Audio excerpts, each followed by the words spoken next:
തീർച്ചയായിട്ടും G R Anil, എന്തായാലും താങ്കളെ സംബന്ധിച്ചിടത്തോളം വളരെ സന്തോഷമുള്ള ഒരു കാര്യമാണ്. താങ്കൾ നേരിട്ട് പല പ്രാവശ്യം കേന്ദ്ര സർക്കാരിനെ കണ്ടിരുന്നു, അതുപോലെ തന്നെ കേന്ദ്ര മന്ത്രിമാരെ കണ്ടിരുന്നു.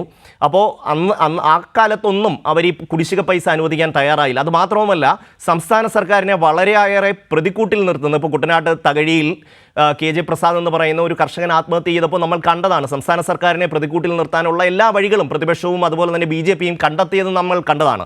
അന്ന് സർക്കാർ ഇത് പറയുമ്പോൾ പലപ്പോഴും അത് അംഗീകരിക്കാനുള്ള വൈമുഖ്യമാണ് പല കേന്ദ്രങ്ങളിൽ നിന്നും ഉണ്ടായത്. ഇപ്പോൾ താങ്കൾക്ക് ഈ കാര്യം താങ്കൾ പറഞ്ഞത് ശരിയാണ് എന്ന് ബോധ്യപ്പെടുന്നു. ഒപ്പം തന്നെ ഈ ബാക്കി കുടിശ്ശിക കിട്ടാനുള്ള നടപടികളിലേക്ക് സർക്കാർ കടക്കുമെന്ന് പ്രതീക്ഷിക്കാം.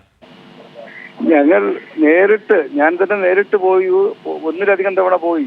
അന്ന് മാത്രമല്ല, നമ്മുടെ ഉദ്യോഗസ്ഥരെ നിരന്തരമായി അയച്ച് കണക്കുകളെല്ലാം കൃത്യമാക്കി കൊടുത്തു.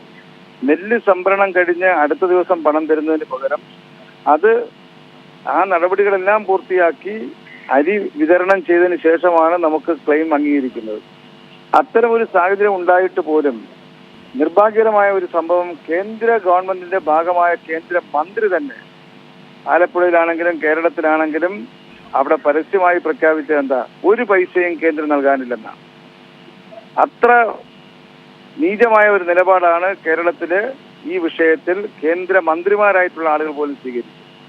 അതുകൊണ്ട് അവരെല്ലാം ചിന്തിക്കേണ്ടുന്ന ഒരു വിഷയമാണ് ഇപ്പോൾ കൈരളി ന്യൂസ് ഈ വാർത്തയിലൂടെ പുറത്തു കൊണ്ടുവരുന്നത്.